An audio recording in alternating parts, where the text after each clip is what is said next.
అయినా కమిషనర్ మేడంకి ఏం చెప్పాలి? నిన్ననే ఫైల్ అడిగితే రేపు మార్నింగే ఇస్తానని చెప్పాను. కానీ ఇప్పుడు ఫైల్ అసలు లేదని ఎలా చెప్పమంటావు నాన్న?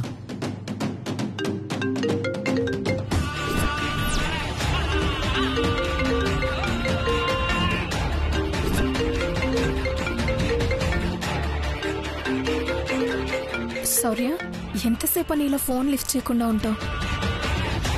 ఇప్పటికైనా ఫోన్ లిఫ్ట్ చేసి జరిగింది చెప్పు. కమిషనర్ గారు ఏమైనా ఐడియా ఇస్తారేమో. లాస్ట్ మినిట్ దాకా వస్తే ఆవిడ కూడా ఏం చేయలేకపోవచ్చు.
Good morning madam. ఏంటి శౌర్య ఇది?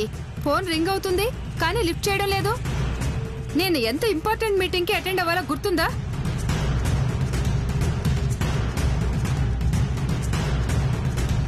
ఫోన్ నీ ముందే ఉంది. ఇప్పటికీ 5 సార్లు ఫోన్ చేశాను. అసలేమైంది? ఎందుకు ఫోన్ లిఫ్ట్ చేయడం లేదు? సారీ మేడం, అది కళ్యాణి. కళ్యాణినా? అంటే నీ వైఫ్ కదా? అవును మేడం. నేను కళ్యాణి గురించి అడగలేదు, ఫైల్ గురించి అడుగుతున్నాను. ఎందుకు ఫోన్ లిఫ్ట్ చేయలేదు?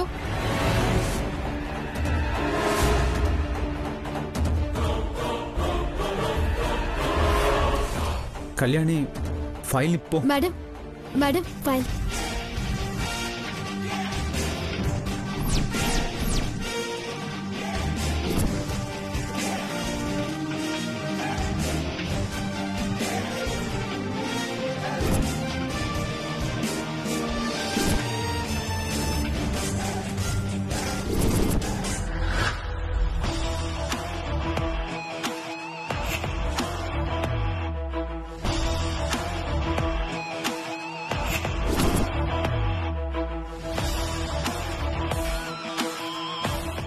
ఇదిగోండి మేడం.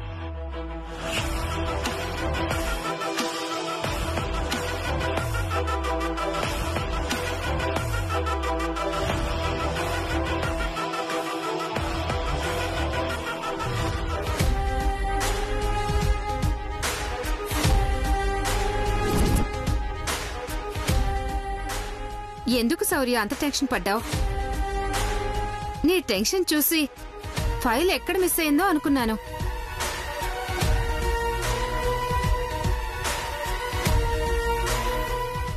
శౌర్య ఏంటిది? నేను నీకేం చెప్పాను? ఫైల్ ని చెక్ చేసి సంతకాలు పెట్టమన్నాను కదా, ఇంకా పెట్టలేదే? యాక్చువల్లీ ఇప్పుడే పెడదాం అనుకున్నాను మేడం. ఇవ్వండి.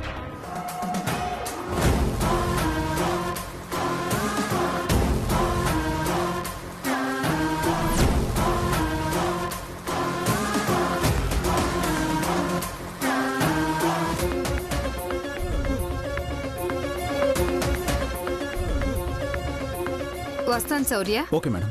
వస్తాను కళ్యాణి. అవును, ఈ అమ్మాయి ఎవరు?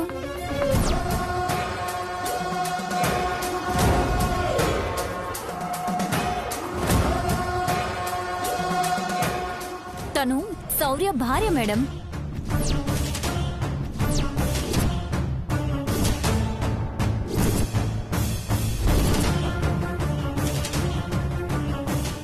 వాట్? శౌర్య భార్య ఏంటి? శౌర్య భార్య తను కదా? అంటే శౌర్యకి 2 భార్యలా?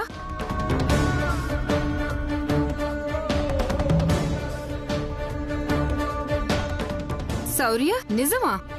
నీకు ఇద్దరు భార్యలా? అవును మేడం.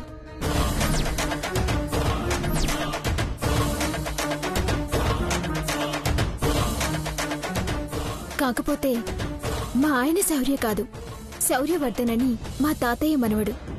అతని వైఫ్ తను.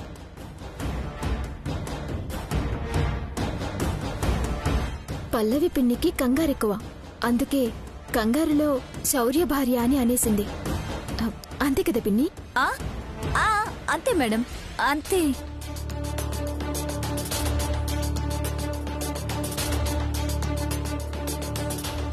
అవునా?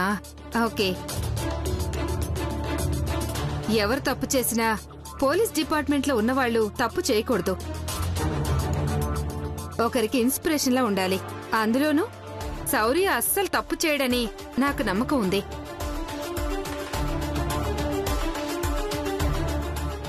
ఒక్క క్షణం నా నమ్మకం ఎక్కడ తప్పోనని నేను కంగారు పడ్డాను. సరే శౌర్య, నేను మీటింగ్కి వెళ్తున్నాను. అలాగే madam. Once again sorry. Sorry ఏం అవసరం లేదు. ఇంకెప్పుడు ఇలా చేయకు. Okay madam.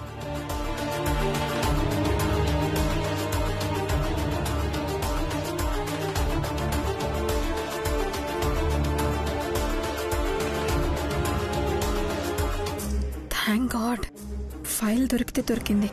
Finger prints check చేయలేదు. చాలా థ్యాంక్స్ కళ్యాణి.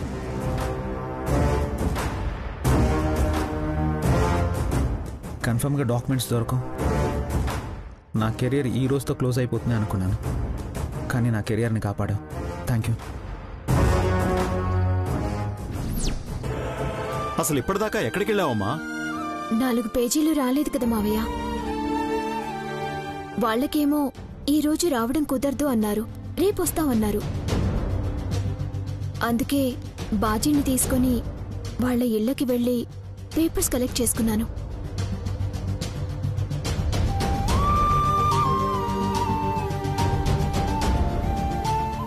చాలా కష్టపడ్డావు కళ్యాణి. ఇష్టమైన వాళ్ళ కోసం చేసేది ఏది కష్టం అనిపించదు ఆఫీసర్.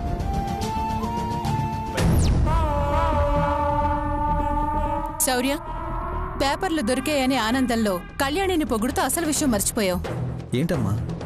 అసలు ఫైల్ మిస్ అవడానికి కారణం ఎవరో ఫింగర్ ప్రింట్స్ ద్వారా కనుక్కుందాం అనుకున్నాం కదా.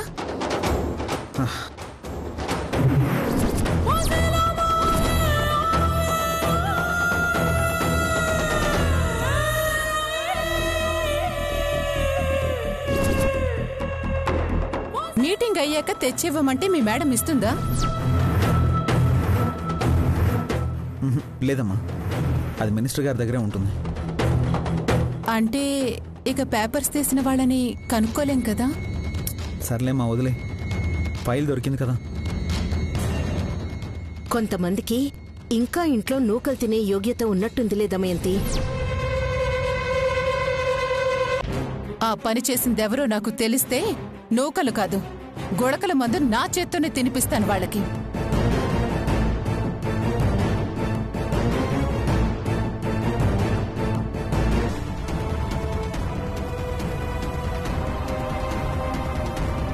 గుళకల మందంట.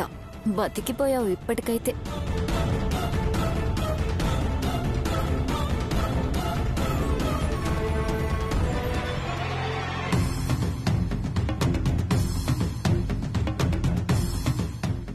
ఏంటండి ఇందాక నుంచి చూస్తున్నాను, ఎవరి కోసం ఎదురు చూస్తున్నారు? పంతులు గారి కోసం రాజమ్మ. పంతులు గారితో ఇప్పుడేం పనుందండి? సిద్ధు మహాలక్ష్మిలకి పెళ్లి ముహూర్తం పెట్టించడానికి. సిద్ధు కొన్ని రోజులు టైం కావాలని అడిగాడు కదండి. నిజమే రాజమ్మ, కానీ సిద్ధు మహాలక్ష్మిలు షాపింగ్ కి వెళ్ళడం కొంతమంది చూశారు. మహాలక్ష్మి ఎవరో అబ్బాయితో షాపింగ్ కు వెళ్ళిందని ఒకరిద్దరు నోటపాకి నా చెవిన పడింది. అయ్యో, అవునా తమ్ముడు? అవునక్క. అందుకే పంతులు గారికి కబురు పెట్టాను. ఊరందరికీ తెలిసి రకరకాలుగా అనుకునే లోపు ముహూర్తాలు పెట్టేసుకుంటే ఓ పని అయిపోతుంది కదా. నిజమే తమ్ముడు, అసలు నువ్వు ఈ ఊరు ప్రెసిడెంట్ వైతివి. నీ పరువే నాకు నా కొడుక్కి ముఖ్యం తమ్ముడు.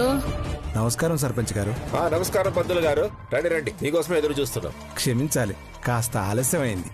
పర్వాలేదులేండి పంతులు గారు. మా అమ్మాయి సిద్ధుల పెళ్లికి మంచి ముహూర్తం పెడతారని కబురు పెట్టాను. అలాగే ఇరువురి జాతకాలు తెప్పించండి. రాజమ్మ,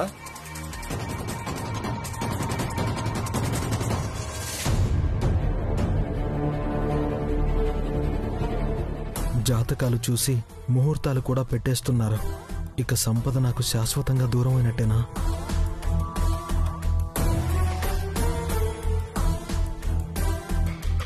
వీడేంది మళ్ళీ ఏదో ఆలోచిస్తా ఉంటాడు. పిచ్చేషాలుగా నేయుడు కదా.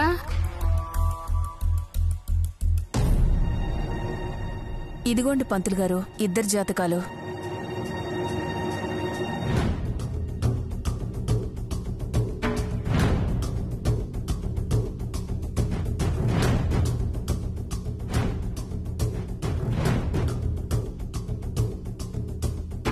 ఈ పొంతులేంది 7 లెక్క పెట్టుకుంటా తల అడ్డంగా ఊపుతుండాడు.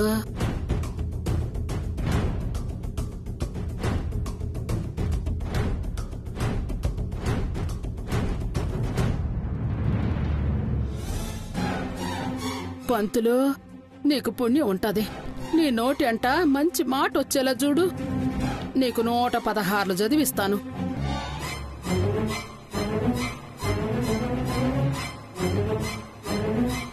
అయ్యా సర్పంచ్ గారు, ఇరువురి జాతకాలు క్షుణ్ణంగా పరిశీలించాను. నిశ్చితార్థానికి ముహూర్తమే దొరకడం లేదు.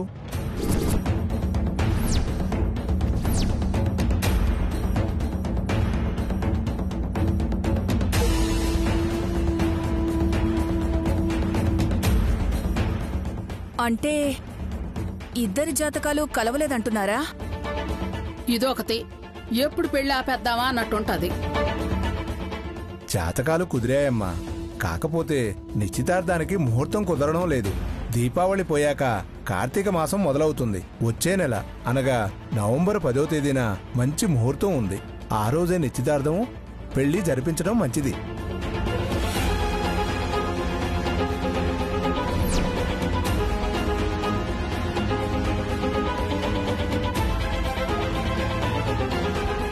పట్టుమని 10 రోజులు కూడా లేదు కదా పంతులు గారు. ఇంకో ముహూర్తం చూడండి. వాళ్ల జాతకం ప్రకారం ఆ రోజు మాత్రమే బాగుందమ్మా. ఆ ముహూర్తం దాటితే మళ్లీ ఏడాది దాకా ముహూర్తాలే లేవమ్మా. అమ్మో, ఏడాదే బాగా ఆలస్యమైపోతుండా. రాజమ్మ, 10 మంది పనులను పెట్టుకుని మనందరం తలా ఓ చెయ్యేస్తే పనులన్నీ చకచక అయిపోతుండా. అయినా మనకి ఓ 1000 మంది చుట్టాలున్నారా ఏంది? తిప్పి కొడితే ఓ 100 మంది ఉంటారు. అవును రాజమ్మ, ఈ ముహూర్తమే ఖాయం చేసుకుందాం. మీ ఇష్టం అండి. పంతులు గారు, ఆ ముహూర్తమే ఖాయం చేయండి. శుభం. లగ్న పత్రిక రాసిస్తాను.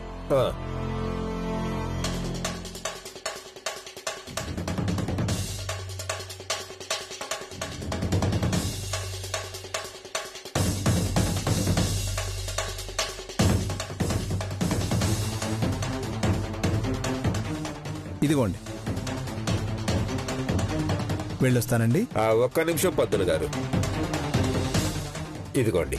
మంచిది, వెళ్ళొస్తాను సర్పంచ్ గారు. మంచిదండి. మొత్తానికి మా మహాలక్ష్మి పెళ్లి కూతురు అవుతుందే. ఏం మహా? ఓ నాన్న, అప్పుడే సిగ్గుపడిపోతోంది.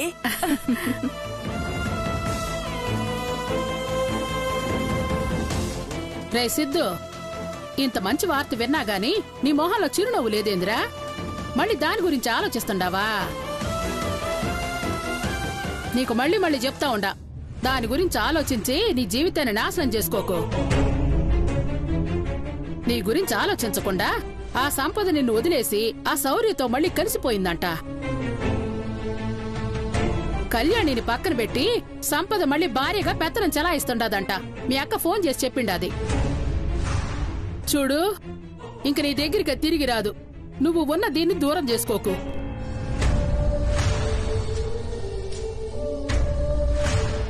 శామ్, అమ్మ చెప్పింది నిజమా? నన్ను పూర్తిగా మర్చిపోయావా? నిన్ను మర్చిపోయి మహాలక్ష్మిని పెళ్లి చేసుకుందాం అనుకున్నాను. నా మనసు ఒప్పుకోవడం లేదు. నాకు నువ్వు కావాలనిపిస్తుంది శామ్. ఒక్కసారి నిన్ను కలవాలి, మాట్లాడాలి. అసలు నీ మనసులో ఏముందో తెలుసుకోవాలి. నిన్ను మర్చిపోయాను సిద్ధు అని నా కళ్ళల్లోకి చూసి చెప్తే నేను మళ్ళీ నీ జోలికి రాను. అలా నువ్వు చెప్పలేదు అంటే నీకు నా మీద ప్రేమ ఉన్నట్టు. వస్తాను శామ్, నిన్ను కలిసి నీ మనసులో ఏముందో తెలుసుకుంటాను.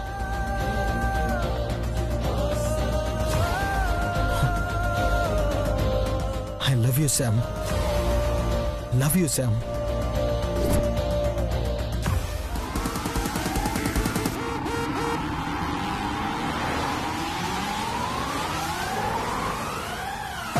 ఏంటో తానొకటి తలిస్తే దైవం మరొకటి తలిచిందంటే ఇదేనేమో. శౌర్య ఆఫీస్ ఫైల్ కనిపించడం లేదు, కళ్యాణి వల్ల శౌర్య జాబ్ పోతుంది, ఇల్లంతా రచ్చ రచ్చ అవుతుందని ఆనందంతో 1000 కళ్లతో ఎదురు చూస్తుంటే ఆ కళ్యాణి మొత్తానికి ఆ ఫైల్ సంపాదించేసింది. అయినా ఎక్కడికో వెళ్లిపోయిన ఆ పేపర్స్ ని భలే సంపాదించేసింది. ఉండడానికి లక్క పిడతలా ఇంతే ఉన్నా దాని బ్రెయిన్ మాత్రం చాలా షార్ప్. చూసే ఆడియన్స్ కి ఎలా ఉందో కానీ నాకు మాత్రం కళ్యాణి సేఫ్ అవ్వడం అస్సలు నచ్చలేదు. ఏంటే బోన్లో పడ్డ ఎలకలాగా లోపల ఓ గిలగిలా కొట్టేసుకుంటున్నావు? ఏమొచ్చింది అంత డల్గా ఉన్నావు?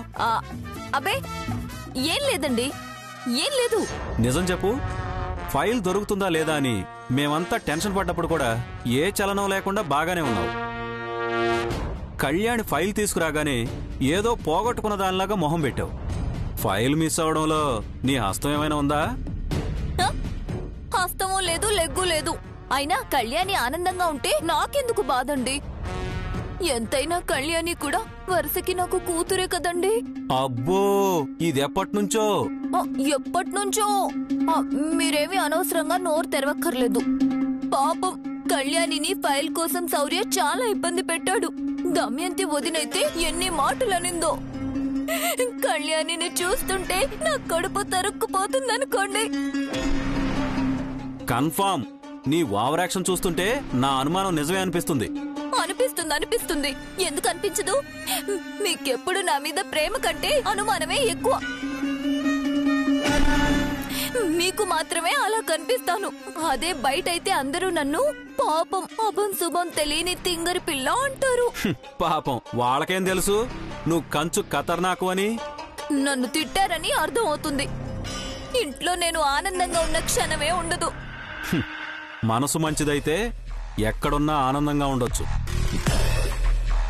అనవసరమైన విషయాల్లో తలదూర్చొద్దు. వాళ్లతో వీళ్లతో కలిసి ఏదైనా కుట్రలో పాల్గొన్నావని తెలిసిందనుకో, అదే నీకు ఈ ఇంట్లో ఆఖరి రోజు. మర్యాదగా అనుపమమ్మ అమ్మవాళ్ళు చెప్పింది చెయ్యి. సరేనండి, వాళ్ళు ఎగరమంటే ఎగురుతాను, కూర్చోమంటే కూర్చుంటాను. మంచిది.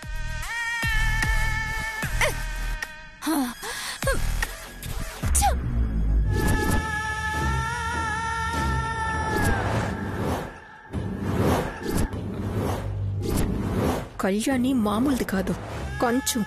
దీని తెలివితేటలు చూస్తుంటే దిమ్మ తిరిగిపోతుంది. నేను ఒకటి ప్లాన్ చేస్తే ఇంకోటి జరిగింది. అసలు శౌర్యకి నా మీద ఎక్కడ అనుమానం వస్తుందోనని హడలిపోయాను.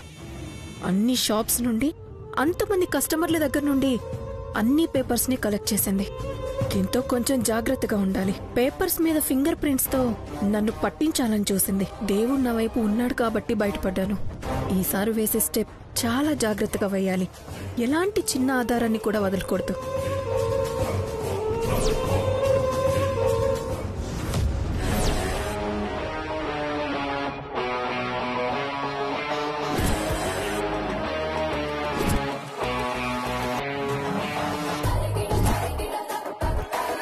ఊపిరి పీల్చుకుంటున్నావా? What do you mean? ఏం నటిస్తున్నావు? కన్ఫర్మ్ నీకు అవార్డు ఇస్తారు.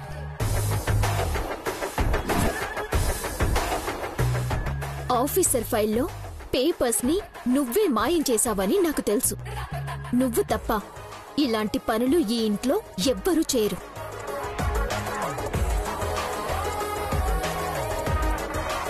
ఆఫీసర్ నన్ను అసహించుకునేలా చేయాలని, నాకు ఆఫీసర్కి మధ్య గ్యాప్ పెంచాలని బాగా ట్రై చేస్తున్నావు. ఇంకోసారి ఇలాంటి పనులు చేస్తే తోట తీస్తా.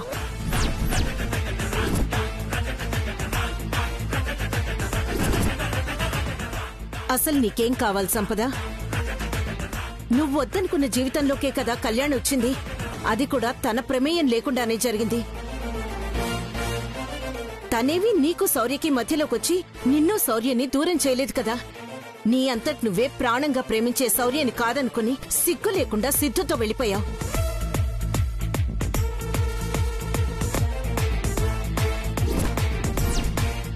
నాకిప్పటికీ అర్థం కావడం లేదు. పేగు తెంచుకున్న బిడ్డని పురిట్లోనే ఎలా వదిలేసి వెళ్ళిపోయావు? అసలు నీలాంటి ఆడితే భూమి మీద ఉంటుందా? పొరపాటున బయట జనాలకి కనిపించావే అనుకో, పక్కకు కాదు డైరెక్ట్ గా నీ మొహం మీద గాండ్రిని చుమ్మేస్తారు. నీలాంటి ఆడదాన్ని ఎవ్వరూ క్షమించరు. శౌర్య శత్రువుని కూడా ప్రేమించే గొప్ప మనసున్నవాడు కాబట్టి నువ్వు చస్తుంటే కాపాడి ఉండటానికి ఆశ్రయం ఇచ్చాడు. బతకడానికి నీకు దారి చూపించాలనుకుంటున్నాడు. కానీ నువ్వు మాత్రం శౌర్య జీవితం, కళ్యాణి జీవితం నాశనం చేయాలనుకుంటున్నావు. అసలు నా కూతురే లేకపోతే ఈ రోజు నువ్వు ఉండేదానివా? ఆ రోజు పురిటి నొప్పులతో నువ్వు బాధపడుతుంటే నా కూతురే కదా కాపాడింది. నీకు ఆ మాత్రం విశ్వాసం కూడా లేదా? నా కూతుర్ని నువ్వు చాలా తక్కువ అంచనా వేశావని ఈ రోజు నీకు అర్థమయ్యే ఉంటుంది.